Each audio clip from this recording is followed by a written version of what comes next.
Right now, somewhere in the black beyond our solar system, a machine the size of a small car is quietly running out of power. It has been flying since before most of us were born. Its computer is weaker than a modern calculator, and every single year, without pause, it loses 4 watts of electricity it can never get back. Engineers now believe it may have as little as 3 years of usable power left. When that power runs out, humanity will lose its only working eyes and ears in interstellar space. This is Voyager 1, and this is the story of what happens when it finally goes quiet, and which parts of it will die first. To understand how serious this moment really is, you need to go back to where the story started, because nobody who built this spacecraft expected it to still be talking to us today. Voyager 1 launched from Cape Canaveral on September 5th, 1977, riding a Titan Centaur rocket out toward the edge of the solar system. The plan was simple and modest. Fly past Jupiter, fly past Saturn, send back pictures and data, then the mission would be finished.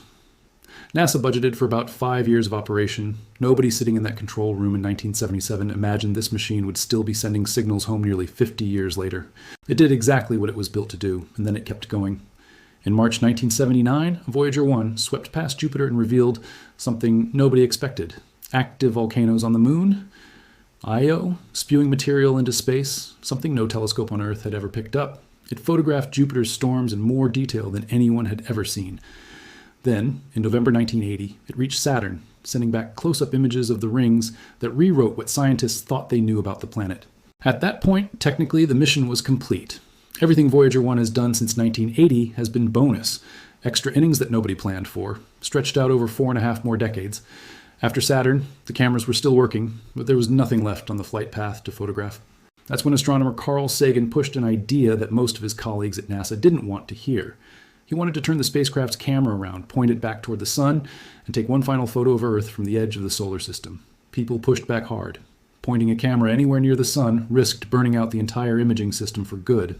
The idea sat unused for almost a decade. It wasn't approved until 1989 and only happened because NASA's administrator at the time personally stepped in to make sure it got done before the cameras were shut down forever. On Valentine's Day, 1990, the command finally went out. Voyager 1 turned its cameras toward home and captured a series of 60 final images, including 6 planets. In one of those frames, Earth appeared as nothing more than a tiny pale blue speck of light, caught in a stray beam of sunlight, sitting in less than 1/5 of a single pixel. Every person who has ever lived, every war, every song, every act of love or cruelty in human history, fit inside a fraction of 1 pixel. Just over half an hour after that photo was taken, the cameras shut down for good. If Sagan hadn't spent years fighting for that shot, if the timing had slipped by even part of an hour, the most famous photograph in the history of spaceflight would never have existed. Think about that for a moment. An idea that sat ignored for nearly a decade, approved only at the last possible second, captured in a window of half an hour, is now one of the most recognizable images ever produced by a machine humans built. A few minutes either way, and none of us would ever have seen it.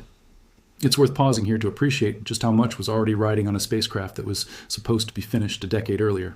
Every camera, every sensor, every gram of fuel on board had been designed with a 5-year mission in mind. Nobody had engineered spare parts for a machine expected to keep functioning after 1982.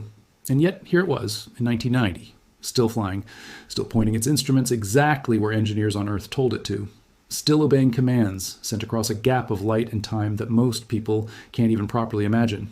But shutting off the cameras wasn't the end of the story. It was barely even the middle. Voyager 1 kept flying, kept transmitting, and kept its other instruments running as it pushed further and further from home. In August 2012, it crossed the heliopause, the boundary where the sun's magnetic influence ends and true interstellar space begins. It became the first object built by human hands to leave the solar system entirely, and it was still sending data back the whole time. What makes this so extraordinary is that Voyager 1 is not one of many spacecraft doing this job. It is the only operating spacecraft currently sitting in interstellar space. Its twin, Voyager 2, crossed that same boundary in 2018 on a different path. But together, these 2 aging machines are the only source of direct physical measurements from the space between stars, not computer models, not telescope guesses. Actual instruments, physically sitting out there, reporting back what interstellar space is really like. There is no mission on the way to replace them. Nothing else is scheduled to reach interstellar space for at least another 20 or 30 years. That is what makes the events of 2026 so significant, and why the window is now closing. Voyager 1 runs on something called a Radioisotope Thermoelectric Generator, a device that turns heat from slowly decaying plutonium into usable electricity. There are no solar panels out here. Sunlight is far too weak this deep in space to be useful. There is no way to recharge the generator.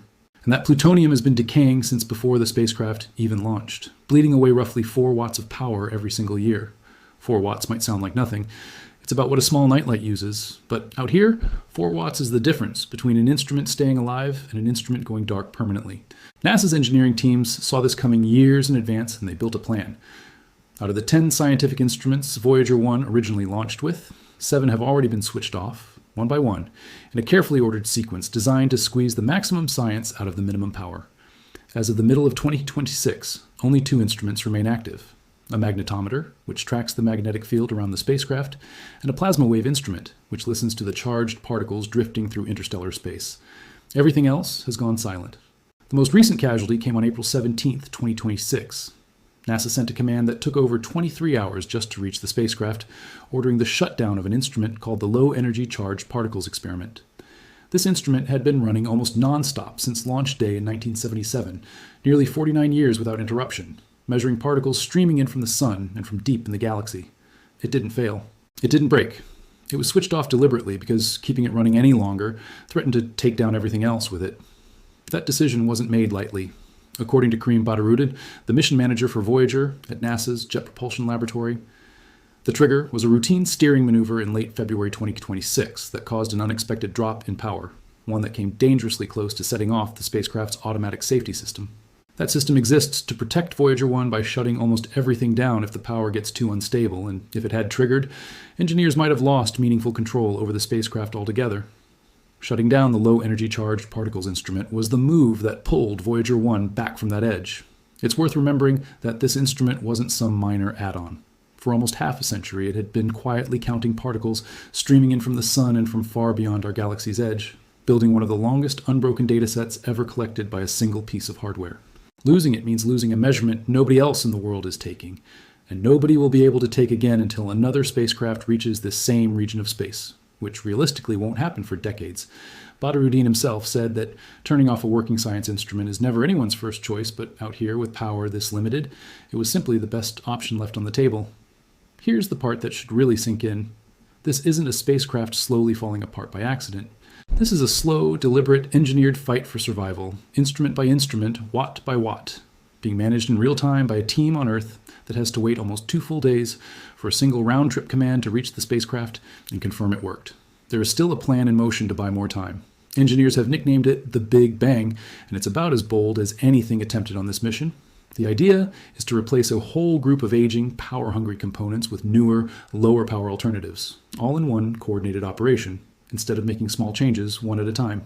If it works, it could free up enough electricity not just to keep the spacecraft running longer, but possibly even to bring the recently shut down low-energy charged particles instrument back online. Because of how carefully this instrument was powered down, a tiny half-watt motor was deliberately left running just to keep the mechanism from freezing solid, in case there's ever a chance to switch it back on.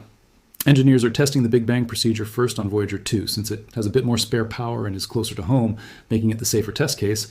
If those tests, run in May and June of 2026, go well, NASA plans to attempt the same fix on Voyager 1 sometime after that. Nothing about it is guaranteed to work. While all of this plays out, Voyager 1 keeps moving, and it isn't slowing down. It is currently more than 8 billion miles from Earth, and that gap grows by roughly 38,000 miles every single hour. Later in 2026, it will cross a distance so extreme that it becomes almost impossible to picture. The radio signal it sends home, already fainter than the glow of a refrigerator light bulb by the time it reaches Earth, will take a full 24 hours to travel that distance at the speed of light. A whole day, just for a whisper of a signal to cross the gap between the machine we built and the planet that built it. Reaching that signal at all depends on a fragile chain of equipment back on Earth. There's only one antenna on the entire planet capable of sending commands to both Voyager spacecraft, a giant dish located in Australia. For most of the period between mid-2025 and early 2026, that antenna was offline for major structural repairs, with only a couple of short windows available to reach out to the spacecraft. For the better part of 9 months, our ability to send new instructions to the most distant machine humanity has ever built was almost completely cut off. It's easy to forget just how thin this connection really is until you realize a single maintenance schedule on one antenna can decide whether engineers can respond to a crisis in time or simply watch helplessly as it unfolds 15 billion miles away. There's another piece of this story that rarely gets much attention, something bolted to the outside of both Voyager spacecraft. It's a gold-plated copper disc, about a foot wide, carrying over 100 photographs, diagrams explaining basic science, recordings of music from cultures all over the world, natural sounds like wind, rain, and ocean waves, and spoken greetings in dozens of human languages. This is the Golden Record, put together by Carl Sagan and his team, not for anyone alive today, but for whatever might one day encounter this drifting machine long after all of us are gone. In roughly 40,000 years, Voyager 1 is calculated to pass within a couple of light years of a faint, obscure star. Nobody knows if anything will be there to find it. Nobody knows if the record will even survive that long. It was sent anyway because the people who built it believed that reaching out mattered, even without any promise that someone would be there to receive it. Right now, that same spacecraft carrying humanity's message into deep time is running on exactly 2 working science instruments and a transmitter, powered by plutonium that was loaded onto it almost 50 years ago and has been quietly decaying ever since. This isn't chaos or failure. This is what happens when extraordinary engineering finally runs into the unavoidable math of a dying power source. There's something almost strange about the contrast here. On the outside of the spacecraft sits a message built to last tens of thousands of years, engraved in gold, designed to survive the harshest possible conditions space can offer. On the inside sits electronics running on borrowed time, counting down in single-digit watts, kept alive through decisions made one command at a time by a small team of engineers on the other side of the solar system. The part of Voyager 1 meant to last essentially forever, and the part of Voyager 1 that's actively dying are riding through the same darkness, attached to the very same frame. What makes this moment different from every earlier shutdown in Voyager's long history is that there's no cushion left. In the past, losing one instrument could still be framed as a trade, giving up one thing to protect several others for longer. Now the list of instruments is so short that every future shutdown isn't a trade anymore. It's simply a loss, with nothing left to replace it. When the magnetometer eventually goes dark, there will be no other instrument anywhere measuring what it used to measure. When the plasma wave instrument finally stops listening, the only direct picture we have of sound and structure in interstellar space goes silent, permanently. NASA engineers say they're hoping to keep at least one science instrument alive on each Voyager spacecraft into the early 2030s. But they're honest about the uncertainty too. An unexpected fault in aging electronics, a thruster problem, another sudden power dip like the one in February 2026, any of these could shorten that timeline without warning. And once an instrument on Voyager 1 is shut down for good, the small heater that kept its electronics from freezing shuts down with it. Out here in the true cold of interstellar space, those components don't fail loudly. They simply go cold and stop working. There's no way to restart them, no repair crew that could ever reach a spacecraft 15 billion miles from home. Whatever instrument shuts off last stays frozen there, drifting outward at 38,000 miles an hour for a length of time longer than all of recorded human history. Even the signal itself is a shadow of what it once was. The transmitter on Voyager 1 puts out about 22 watts, less power than a household light bulb trying to push information across 15 billion miles of empty space. By the time that signal reaches Earth, it is spread out so much that what actually lands on our receiving dishes is a fraction of a trillionth of a watt, buried in background noise that engineers have to filter out using some of the most sensitive radio equipment ever built. Every instrument shutdown, every careful power-saving decision exists purely to keep that faint whisper alive for a little bit longer. Former Voyager project manager John Cassani once put it simply: the team never designed these spacecraft to last 30 or 40 years. They designed them not to fail. Nearly 50 years later, that design is still holding, even as the physics keeps working against it. The plutonium keeps decaying. The 4 watts keep disappearing every year, with no way to slow it down or reverse it. Eventually, the list of instruments left to sacrifice runs out completely. When that last instrument finally shuts down, Voyager 1 won't vanish immediately. Its computer and transmitter may keep running a while longer, sending back basic engineering signals with no science left to report, like a pulse continuing after there's nothing left to say. NASA will keep listening for as long as that signal stays detectable. Eventually, either the signal will fade below what our antennas can pick up, or the power will simply drop below what's needed to keep transmitting at all. And then, for the first time in nearly 50 years, there will be silence. Not silence from failure, but from a machine that was asked to work for 5 years and instead worked for almost 10 times that long, surviving computer glitches, thruster wear, repeated power crises, and the unstoppable decay of its own power source, before finally running out of the last few watts it needed to keep speaking to us. So what does all of this actually mean for us back on Earth? The real story here isn't really about the hardware. It's about what disappears the moment it goes quiet. Right now, in the middle of 2026, Voyager 1 and its twin are the only direct sensing tools humanity has anywhere beyond the edge of the solar system. Nothing is currently on its way to replace them. Nothing is expected to reach interstellar space again for at least another 2 or 3 decades. The readings coming from that magnetometer and that plasma wave instrument, are live measurements from actual hardware sitting inside interstellar space right now, and once they stop, we won't have anything like them again for a generation, maybe longer. Every single day those two instruments keep working is a day of genuinely irreplaceable science, because the machine collecting it is drifting further into a place it can never come back from. Out there, more than 15 billion miles away, that small golden record is still bolted to the side of a dying spacecraft.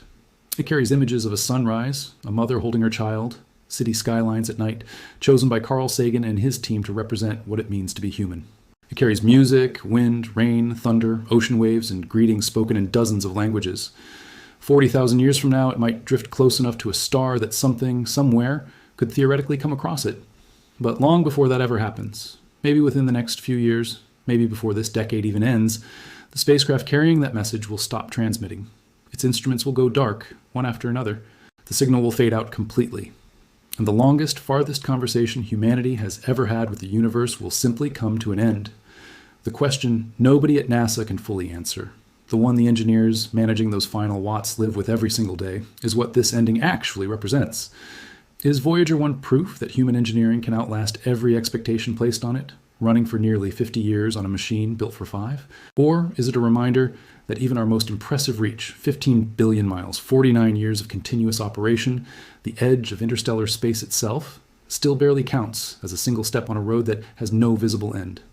The Big Bang fix is being tested right now. The magnetometer is still reading, the plasma wave instrument is still listening.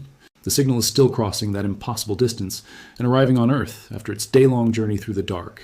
But the power keeps dropping. 4 watts every year, with no exceptions and no way to reverse it.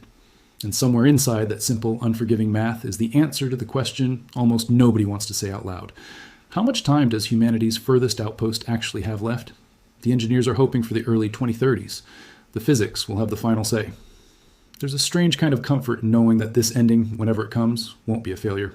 It will be the natural conclusion of a machine that outran every expectation placed on it by a margin nobody in 1977 could have predicted. 5 years turned into 50. A short planetary tour turned into humanity's only working outpost in interstellar space. A handful of instruments turned into a slow, careful, deliberate act of triage, carried out one command at a time across a gap of 15 billion miles and a full day of light-speed travel. And when the last watt finally runs out, when the last instrument goes cold and the transmitter finally falls silent, Voyager 1 won't stop moving. It will keep drifting outward, carrying its golden record toward a star system it won't reach for another 40,000 years, long after everyone who built it and everyone watching this video right now is gone. It will arrive as silence, but it won't arrive as an ending. It will simply be humanity's furthest voice, finally going quiet, while the machine that carried it keeps traveling on, alone, into the dark.